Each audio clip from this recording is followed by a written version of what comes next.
వివరణకు మద్దతు పేరుతో నిర్వహించిన సభకు తెలుగు రాష్ట్రాల నుంచే కాక దేశం నలుమూలల నుంచి కూడా అభిమానులు తరలివచ్చారు. ఏపీలో టీడీపీ జనసేన కూటమి ప్రభుత్వ అవకాశతపైన తమ అభిప్రాయాలను కూడా పంచుకున్నారు. ఇక వైసీపీ పాలనలో రాష్ట్రం నాశనమైపోయిందని అన్నారు. తిరిగి గాడిలో పడాలి అంటే చంద్రబాబు పగ్గాలు చేపట్టాలని కాంక్షించారు. ఇక ఈ దిశగానే పనిచేసేందుకు అందరూ సిద్ధమవ్వాలని పిలుపునిచ్చారు. ఈ వేడుకలో టీడీపీ సీనియర్ నేత Payyavula Keshav, BRK news chief editor Rajendra Prasad తో పాటుగా భూమి ఫౌండేషన్ అధ్యక్షురాలు తేజస్విని ముఖ్య అతిథులుగా హాజరయ్యారు. చంద్రబాబును సీఎం చేసే బాధ్యతను ప్రతి ఒక్కరు కూడా తమ భుజాలపైన వేసుకోవాలని, తద్వారా రాష్ట్రాన్ని బాగుపరుచుకోవాలని రాజేంద్ర ప్రసాద్ కోరారు.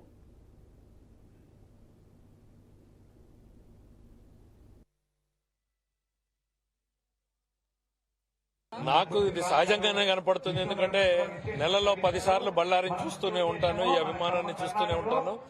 చంద్రబాబు గారి మీద అభిమానం అనేటువంటిది ఈసారి ప్రత్యక్షంగా 74 దేశాల్లో కనపడింది. మరీ ఎక్కువగా కర్ణాటక ప్రాంతంలో ఇక్కడి నుంచి పల్లె నుంచి మొదలుకొని బెంగళూరు వరకు జరిగింది. బెంగళూరు వరకు కూడా స్తంభింపజేసే స్థాయిలో జరిగినటువంటి ఉద్యమాలు జరిగాయి అనంటే చంద్రబాబు మీద, తెలుగుదేశం పార్టీ మీద అభిమానం ఏ స్థాయిలో ఉందో అర్థమవుతుంది. ఖచ్చితంగా ఈ ప్రాంతంలో నివసిస్తున్న తెలుగు వాళ్ళందరూ కూడా తిరిగి తమ నేలకు న్యాయం జరగాలి అంటే చంద్రబాబు రావాలి అని నమ్ముతున్నారు. కాబట్టే ఇవాళ ఇంత పెద్ద ఎత్తున ఉద్యమిస్తున్నారు. వాళ్ళందరూ ఆశీస్సులు కూడా తెలుగుదేశం పార్టీకి ఉంటాయి. ఖచ్చితంగా రాబోయేటువంటి రోజుల్లో వాళ్ళందరూ కూడా వచ్చి తెలుగుదేశం పార్టీ విజయానికి పనిచేస్తారని నమ్ముతున్నారు. నాకు ఇది సహజంగానే 10 మందికి మంచి నేర్పేటటువంటి విధానములు ఉన్నటువంటి ఇద్దరు దంపతులు, ఒకరు ఎంపీగా ఉన్నారు, అనేక సార్లు ఎమ్మెల్యేగా ఆయన తన స్థానాన్ని నిలబెట్టుకున్నారు. అలాగే అనురాధ గారు కూడా జిల్లా పరిషత్ చైర్పర్సన్ గా పనిచేసినా కూడా చిన్న కార్యకర్త కంటే మన గ్రామంలో ఉన్నటువంటి మన చిన్న చెల్లెలు మాదిరను, అక్కలను, అమ్మలను ఉన్నటువంటి ఆ సంస్కారం చూసిన తర్వాత అయోధ్య రాముడు అక్కడ ఉన్నాడేమో కానీ ఇక్కడ రాముడు సీత మనతో ఉన్నప్పుడు వాళ్ళిద్దరిని మనము ఇవాళ సన్మానించుకోవాల్సిన బాధ్యత మీ అందరూ ఇక్కడ 1-2 నిమిషాలు వాళ్ళిద్దరిని సన్మానించుకునే దాంట్లో మీరందరూ భాగస్వాములు కావాలని కోరుకుంటూ ఇది అయిపోయిన తర్వాత గద్దె రామ్మోహన్ గారు మాట్లాడతారు. వేచి చూద్దాం. 10 మందికి మంచి నేర్పేటటువంటి మినీ మహానాడు కాదండి, మహానాడుకి ఎన్ని లక్షల మంది జనం వచ్చారో ఇక్కడికి కూడా అంతమంది వచ్చారా అన్న ఆశ్చర్యం, అసలు మనం రాష్ట్రం మారామా లేదా అన్న ఆశ్చర్యం కూడా కలిగే విధంగా ఇక్కడ ఇంతమంది రావడం నాకు తెలిసి ఇది ప్రపంచంలో ఏ నాయకుడికి సాధ్యం కాదండి.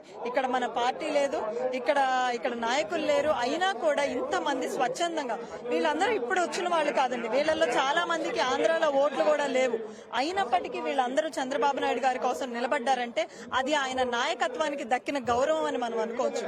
అది ఆయన చేసిన నాయకత్వం, ఆయన ప్రజలకు చేసిన మంచి మళ్ళీ ఈ విధంగా తిరిగి రావడం అని చెప్పొచ్చు. మినీ మహానాడు కాదండి. మీ పిల్లల భవిష్యత్తు బాగుండాలంటే బాబు వస్తే సాఫ్ట్వేర్ ఇంజనీర్లు తయారవుతారు, జగన్ వస్తే గ్రామ వాలంటీర్లు తయారవుతారు, కేవలం 10,000కి అంకితం అయిపోతారు. చాలా మంది రైతు బిడ్డలు భావితరాలు భవిష్యత్తు బాగుండాలని చాలా మంది 2004లో చంద్రబాబు గారు చేసిన ఐటీ ఏమైతే చేశాడో దానివల్ల ఈరోజు పిల్లల భవిష్యత్తు బాగుండాలని కోట్లు కొల్లగొడతారని, కోట్లు సంపాదిస్తారని ఈరోజు ఆంధ్ర వాళ్ళు చాలా మంది విదేశాలకు పోయి కోట్లు సంపాదించే రైతు బిడ్డలందరూ బాబు వస్తే జాబ్ వస్తుంది అనే నిదానంతో పోతే మీరందరూ భారీ భవిష్యత్తు బాగుంటుంది భారతరాలది. ఇదే జగన్ ఇప్పుడు 5 ఏళ్ల కార్యక్రమంలో మగోళ్ళకి సీసాలను అలవాటు చేసినాడు, ఆడోళ్ళని సీరియల్కి అలవాటు చేసినాడు. ఈ బూమ్ బీర్లని, బార్లని పిల్లల భవిష్యత్తు అంతా పాడలేపినాడు. మీ పిల్లల భవిష్యత్తు బాగుండాలంటే బాబు వస్తే